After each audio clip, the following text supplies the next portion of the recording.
IT job కోసం try చేస్తున్నారా? Coding ట్యూటర్లో training తో పాటు stipend and 100% job guarantee.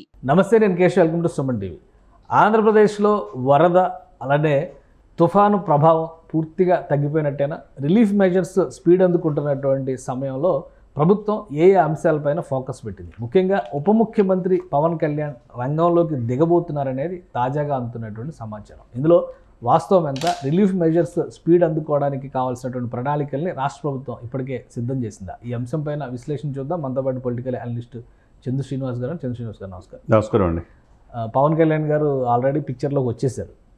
So next ఆయన ప్లాన్ ఏ విధంగా ఉండబోతుంది? ఇంకోటి, వాతావరణ పరిస్థితులు కొంత అనుకూలంగా ఉన్నాయి అనేటువంటి అభిప్రాయం ఉంది. బట్ రేపు ఎల్లుండి మళ్ళీ తుఫాన్ ప్రభావం ఉంటుంది అనేటువంటి ఒక సమాచారం కూడా ఉంది. దానికి తగ్గట్టుగా ప్రభుత్వ యంత్రాంగం సన్నద్ధమైనట్టేనా? ఏంటి ఆంధ్రప్రదేశ్ ప్రభుత్వ ప్రణాళిక వరద బాధిత ప్రాంతాలకి రిలీఫ్ ఇవ్వడంలో ఎలాంటి వ్యూహంతో ముందుకెళ్ళబోతుంది? డెఫినెట్గా అండి. ఇరువురు కూడా డిప్యూటీ సీఎం గారు ఇద్దరు సమన్వయంతో వెళ్తున్నారు. అదే రాలేదు అసలు పవన్ కళ్యాణ్ రాలేదని విమర్శ చేస్తున్నారు. అదే 3 రోజుల నుంచి గగ్గోలు పెడుతున్నారు. మరి వాళ్ళు వచ్చి ఇది మ్యాన్ మేడ్ ఫ్లడ్స్ అని చెప్పారు. సరే, ఏదైనా కానండి, ఇక్కడ దీన్ని రాజకీయం చేయకూడదు. మానవ దృక్పథంతో మనుషులు ఎందుకు ఇబ్బంది పడుతున్నారు, దీన్ని ఏ విధంగా ఓవర్కమ్ అవ్వాలని చూసుకోవాలి. అటువంటి పరిస్థితుల్లో ఈ రాజకీయం చేస్తే ఉపయోగం లేదు కదా. 3 రోజుల నుంచి ఉన్నాడా లేదా అంటే, దిగాడా లేదా, కనపడడం లేదు కదా, పనికి సమాధానం చెప్పాలా. ఆయన బృహత్తర బాధ్యత ఉంది. ఆయన ఇప్పుడు సివిల్ సప్లై, ఇప్పుడు వాళ్ళకి నిత్యావసర వస్తువులు ఇవ్వాలా, అది ఇదిలో ఉన్నారు. తర్వాత కృష్ణానది పరివార ప్రాంతం మొత్తం గ్రామీణ ప్రాంతాలు ఏ విధంగా ఉన్నాయి, మొత్తం రూరల్ రోడ్ సిస్టమ్ అంతా మళ్ళీ రోడ్ సిస్టమ్స్ అన్ని ఆయన 700 కిలోమీటర్లు ఏదో లెక్కేసారు, ఆయన పరిధిలో ఉన్నాయి. ఇప్పుడు ఆయన వస్తే ఏంటి, ఎందుకు రాలేకపోయాడు అనేది ఇంత చర్చనీయాంశం ఉభయ రాష్ట్రాలు అవుతుంది కదా. ఆయన ఎటువంటి వ్యక్తి అనేది ఒక్కసారి ఆలోచించుకుంటే, అసలు రాజకీయాలు రాకముందు కోట్ల రూపాయలు సహాయం చేసినాడు. ఎందుకు చేయడు? ఇటువంటి విపత్తు ₹1 కోటి నిన్న ప్రకటించారు. ఇప్పుడు ఆయన ఏమైపోయింది, ఆయన ఎందుకు రాలేదని చెప్పేసి ప్రశ్నించే వైసీపీ కూడా ప్రకటించిందిగా ₹1 కోటి ఇస్తామని చెప్పి పార్టీ తరఫున. సరే, ఏదైనా కానీ పార్టీ తరఫున ఇచ్చారు. వ్యక్తిగతంగా జగన్ గారు తన సొంత కంపెనీల వ్యాపార సంస్థల నుంచి ఏమి ఇవ్వాల. సరే, ఏదైనా కానీ భారతి గారు ఇస్తారేమో, అది చూడాలి. గారు ఇంకా ప్రకటన చేయలేదు. భారతి గారు ప్రకటన చేయలే, ట్వీట్ మాత్రం చేశారు. నీళ్ళలో దిగుతారంట కదా. అదే నీళ్ళల్లో అంటే బోటుల్లో ఉండి టాటా చెప్పడం కాదు, నీళ్ళలో దిగాలంటే అంటే జగన్మోహన్ రెడ్డి గారు నీళ్ళలో దిగి ఇచ్చేశారని చెప్పేసి. సరే, ఏదైనా కానీ ఈ రాజకీయం అనేది మంచి పద్ధతి కాదు. పవన్ కళ్యాణ్ గురించి విమర్శించే వాళ్ళకి ఒకటే ఏంటంటే, ఆయన వ్యక్తిత్వం ఏంటి. ఆయన బిడ్డల మీద డిపాజిట్లు కూడా తీసేసి కౌలు రైతులకు 34 కోట్లు ఇచ్చిన వ్యక్తి అయితే, మరి ఇటువంటి వరదలో చిక్కుకుపోయిన వాళ్ళకి ఎందుకు సహాయం చేయడం?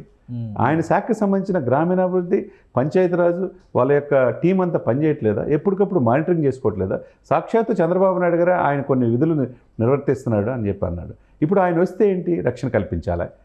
ఓకేనా? అసలు పోటీ పడి ఆయనకి ఇప్పుడు ప్రజల నుంచి రక్షించాల్సిన ఎన్డీఆర్ఎఫ్ బృందాలు కావచ్చు, సేవ చేసే మిగతా టీం అంతా అవి చూసుకోవాలా, లేకపోతే పవన్ కళ్యాణ్ గారు భద్రత కల్పించాలా? ఈ అభిమానులు తట్టుకోలేరు.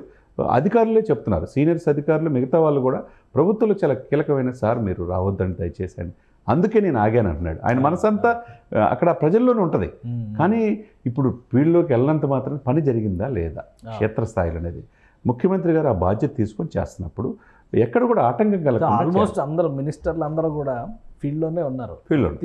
మినిస్టర్ కూడా ఎవరో ఒక అసలు అటెండ్ కాని మినిస్టర్ ఎవరు అంటే కూడా ఇప్పుడు సాక్షాత్తు ఎక్కడ రాయలసీమ నుంచి, ఉత్తరాంధ్ర నుంచి అందరూ వచ్చి బాధిత ప్రాంతాల్లో తిరుగుతూనే ఉన్నారు. ఇప్పుడు సాక్షాత్తు హోంమంత్రి గారి ఇల్లే ఇదైపోయి డిజాస్టర్ మేనేజ్మెంట్ మినిస్టర్ కూడా ఆవే కదా విపత్తుల మంత్రి. ఇప్పుడు నిన్న పవన్ కళ్యాణ్ గారి పక్కన ఆమె కూడా కూర్చొని రివ్యూ చేసేసి ఎక్కడెక్కడ అయ్యింది, ఏ విధంగా చర్యలు తీసుకోవాలి, నష్ట నివారణ చర్యలు, వాళ్ళకి ఫుడ్ ఎలా కల్పించాలా, వాళ్ళని ఎక్కడ రెస్క్యూ టీముల్ని రంగంలో దింపి ఎన్డీఆర్ఎఫ్ దళాలతో హెలికాప్టర్లు దింపి వాళ్ళని రక్షించాలా, ఆ ఇదిలో వాళ్ళు ఉన్నారు కదండి.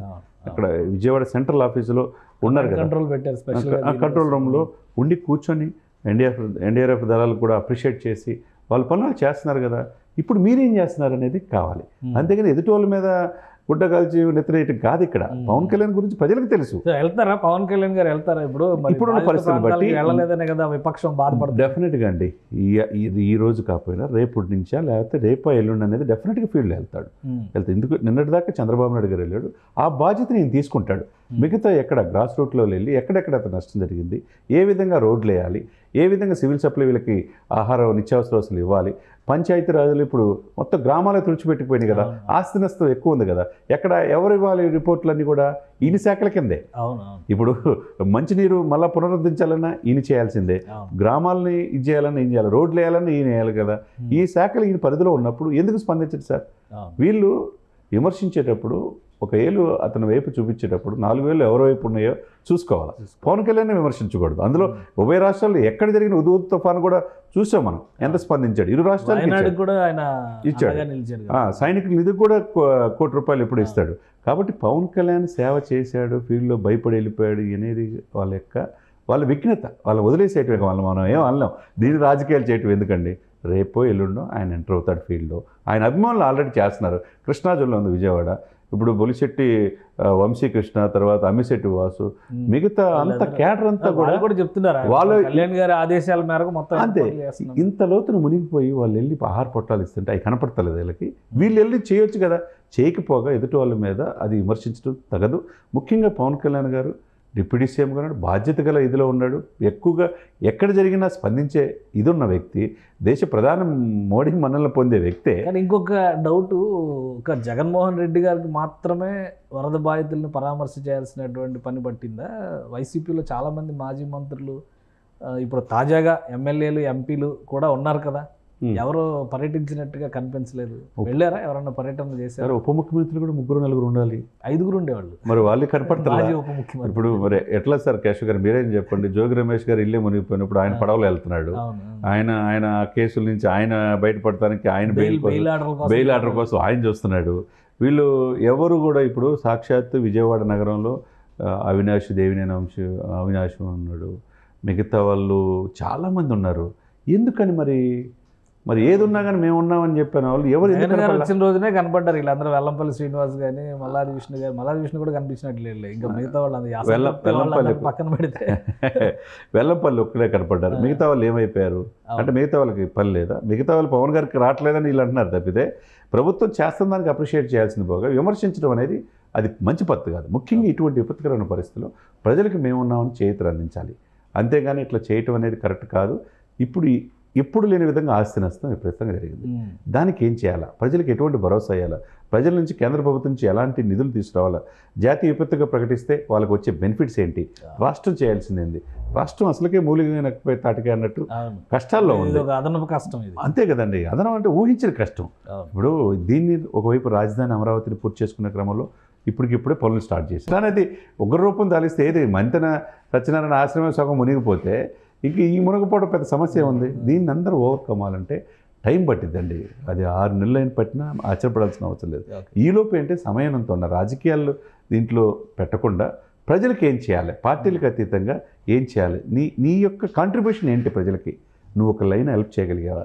వాళ్ళంతా కూడా పీడబ్ల్యూ గ్రౌండ్స్లో తీసుకొచ్చి చాలామందిని పెట్టారు అక్కడ స్టేడియంలో నిర్వాసితులుగా. వాళ్ళ కనీసం బట్టలు కూడా లేవు సార్, మొత్తం వెళ్ళిపోయినాయి. సర్వస్వం కోల్పోయినప్పుడు వాళ్ళకి ఎంతో కొంత మీరన్నట్టుగా వైసీపీలో ముఖ్యమంత్రి గారు వచ్చినప్పుడు, అదే మాజీ ముఖ్యమంత్రి గారు వచ్చినప్పుడు, పులివెందుల ఎమ్మెల్యే గారు వచ్చినప్పుడు ఆయన ఒక్కటి తప్పితే ఇంకా ఎవరు లేనప్పుడు ఏంటి మిగతా వాళ్ళంతా వచ్చి ఇక్కడ ఉన్న వాళ్ళకి సహాయం చేయాలి కదా. అంటే ఆ జిల్లాలో చాలా మంది ఫైల్ వాళ్ళు దార్కారులు ఉన్నారు కదా, పేరు నాని అని, కొడాలి నాని అని, అంబటి రాంబాబు పక్కన గుంటూరు జిల్లా.